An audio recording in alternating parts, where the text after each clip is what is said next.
Assalamu alaikum, everyone. This is Integrated Literature. In this episode, I will be discussing the origin of the short story form.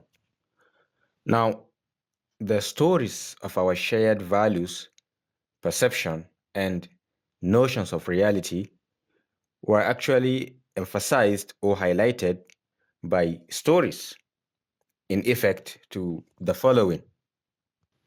There are stories we call creation stories, that is, mythical stories or folk tales or fairy tales, or even fables or legends. These are creation stories. There are also stories that show the basis and values of culture in myth and folk tale, and they foster a sense of right or wrong, that is didacticism. So these stories transmit sequences of human events and experiences into meaningful units. This is one of the factors of identity formation. I am Mujtaba from Kaduna State University, Nigeria. Now, in the 15th century, that the Renaissance period, short story shifted from poetry to prose, and its purpose for this shift was from moral edification to entertainment. That is, from character improvement to entertainment. Now, even when the moralities disappeared, supernatural elements, either from religious myth or from folklore, persisted in these short fictions. Now, critics have argued that the short story is the oldest of all literary types of stories, and it is the basis for both ballad and epic. Um, Short narratives or short stories are also found in religious texts. For instance, the story of Abel and Cain in the Bible, the story of Moses and Pharaoh, which is all over the Quran, and the parables of Jesus Christ. Now, these stories define the history of a people's relationship to God and each other. Now, these stories are not found in an entire chapter. They are usually a sort of passages or paragraphs in a chapter. So, after the fall of Rome in the 5th century, many classical tales were submerged or Christianized, but short didactic tales thrived in the medieval times and encouraged religious devotions. For instance, this classical writer Ovid wrote a chronicle which narrates the history of the world from creation of Adam and Eve, or not just Adam and Eve, but creation entirely, to the period of Julius Caesar. Now, these are religious elements influencing literary short stories or influencing stories generally. In 1917, this is a digression. Uh, James Cooper Lawrence argued or concluded that English ballads, which narrated dramatic accounts of love and death, simply and directly, must have originally been oral prose tales that became preserved in verse. That means they were merely short stories in rhythmical forms, perhaps for memorizing and reciting. Now, most short narratives were in verse. They were written in verse. But by the 14th century, short prose, called novellae, were being written in Italy. And one of the famous of these writers was Giovanni Boccaccio. You can say Boccaccio or Boccaccio, or if you prefer the English pronunciation, you can call him Boccaccio. Giovanni Boccaccio wrote Decameron. Decameron roughly translates into 10 days. Now, in this book, there are storytellers who actually narrate the stories. The narrators are also characters in this book. Boccaccio devoted himself to everyday event. That is, his stories narrate everyday ordinary events. Now, the world of the spirit was replaced by the world of nature.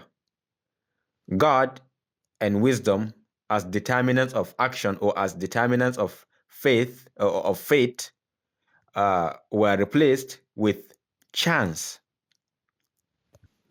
The characters in Boccaccio are not realistic people in similitude because the primary function of the story was what was important, not the characters.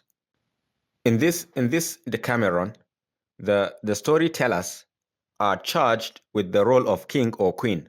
Now, this enables the character to choose the theme of the story for that day.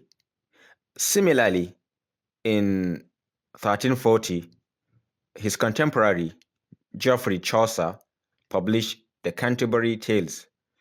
This book is a collection of tales within a framework that is a collection of tales told by other characters, that of fictional pilgrims telling stories to their hosts.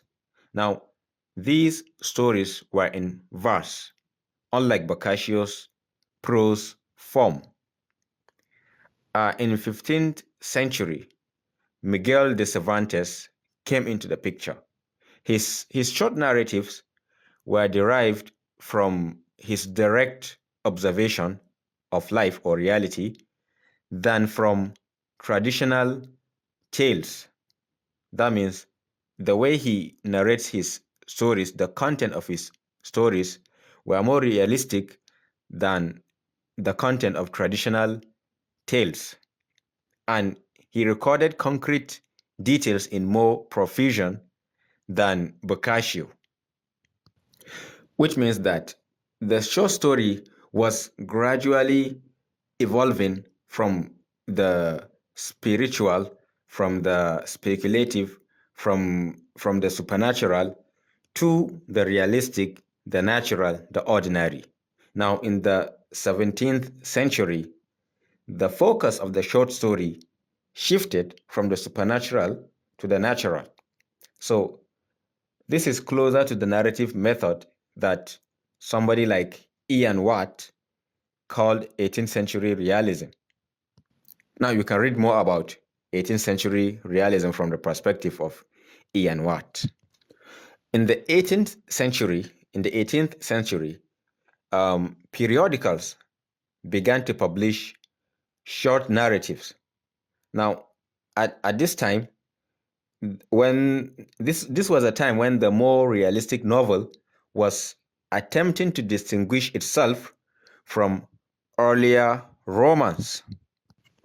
Remember, Romanticism thrived in the early 18th century. So these narratives or essays and sketches had to conform to length constraints in order to fit their allotted spaces in the publications because they were periodicals. They normally come out weekly or fortnightly. So, in this way, the combination of public taste in literature and technology helped the advent of the modern short story genre.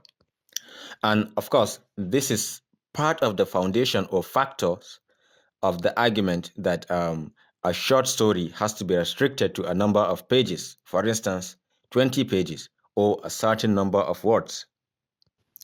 In this period, Daniel Defoe's short stories are an example of both the old moral tale and the new narrative of verisimilitude, that is, a narrative of reality, a realistic narrative. His stories are midway between narrative for didacticism and realistic story. For instance, one of his short stories, which has a very long title, A True Relation of the Apparition of one Mrs. Veal the next day after her death to one Mrs. Bargrave at Canterbury, the 8th of September 1705. This is the title of the short story. It was published in 1706. This story is considered to be the first ghost story. In the 19th century, British Romantic movement was replacing neoclassical rationalism, neoclassical ideology, with a shift towards the aspect of human experience and an organic view of nature. That means a holistic view of nature.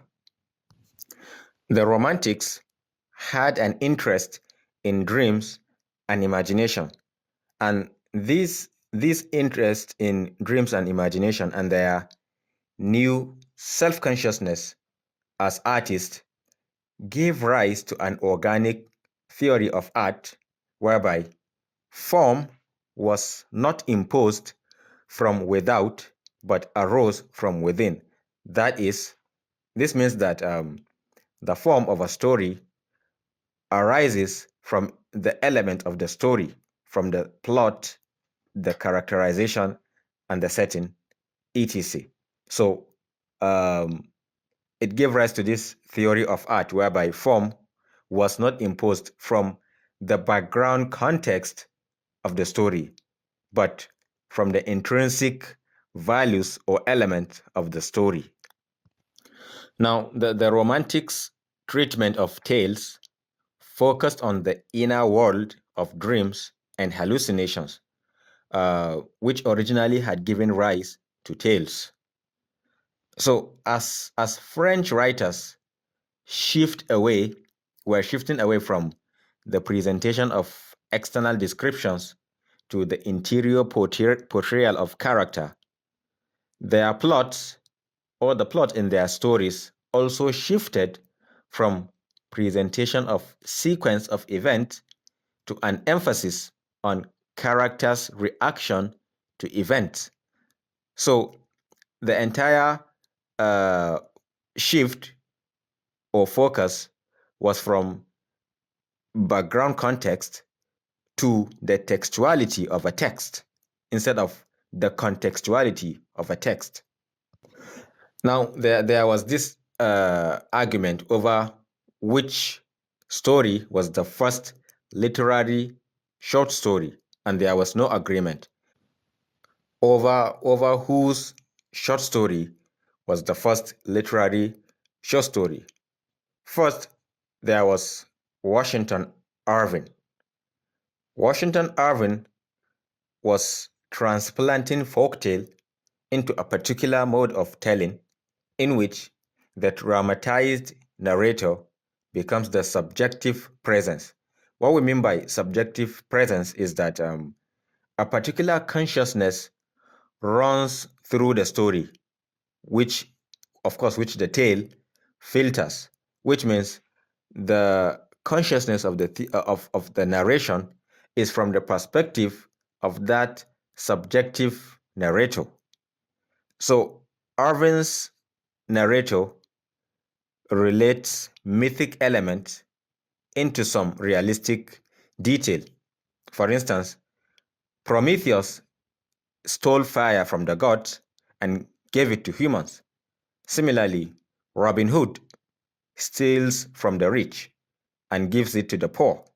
So, Irving's realistic narrator can relate mythic elements into some realistic detail.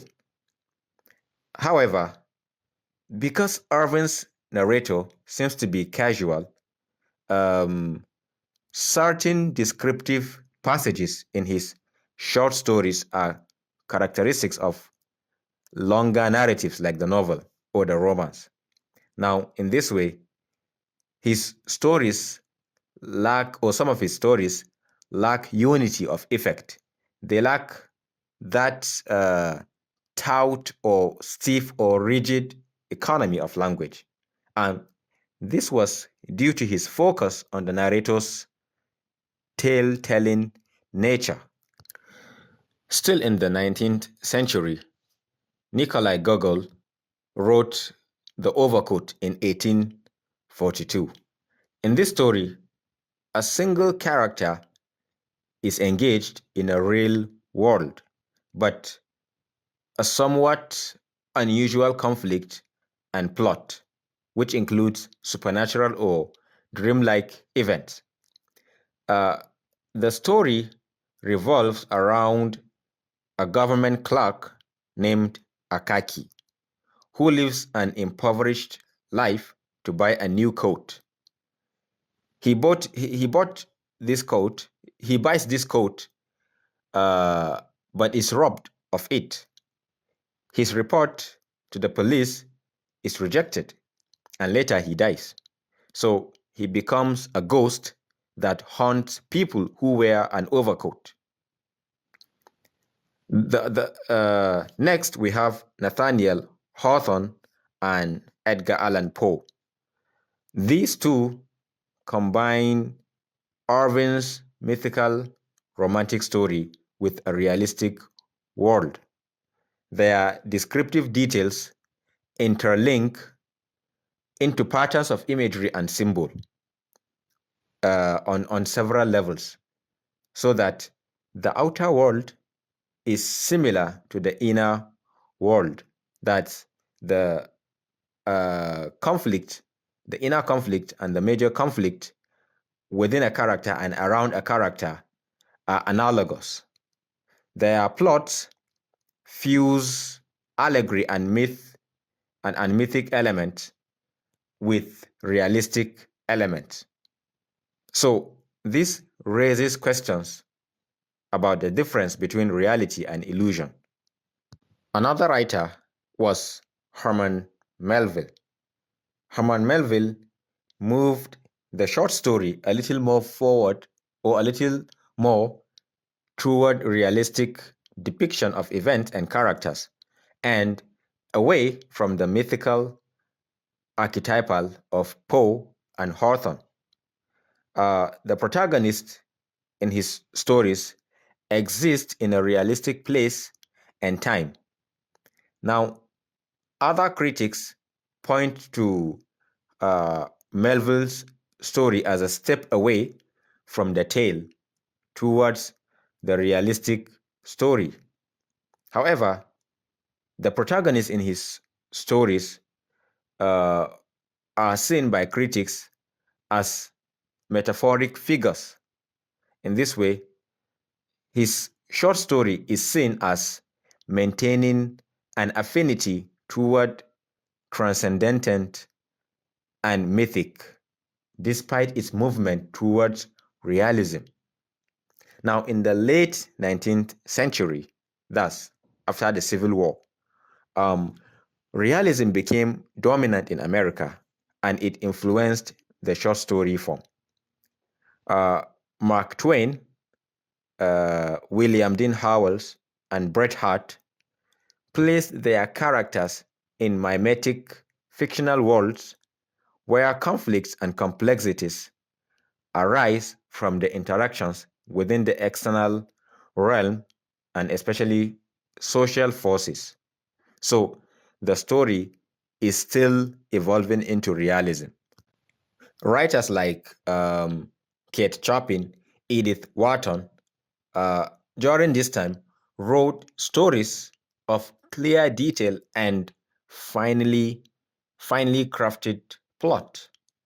Many of the stories involved objective narration and irony, which is derived from the plot. But complex ironies also emerged from differences in point of view or narrative stance. In France, Guy de Maupassant contributed to the sophistication of the supernatural, folktale, and Gothic romance by pushing them even farther than did Poe towards the modern mode of psychological obsession and madness. Instead of focusing on the natural, Maupassant's stories focus on some mysterious dimension of reality, which is justified by which is justified rationally by the central character. For instance, there's a story he published in 1883, A Vendetta. In this story, the son of a widow is murdered, and she determines to seek for revenge. She trains her dog to attack the neck of a straw.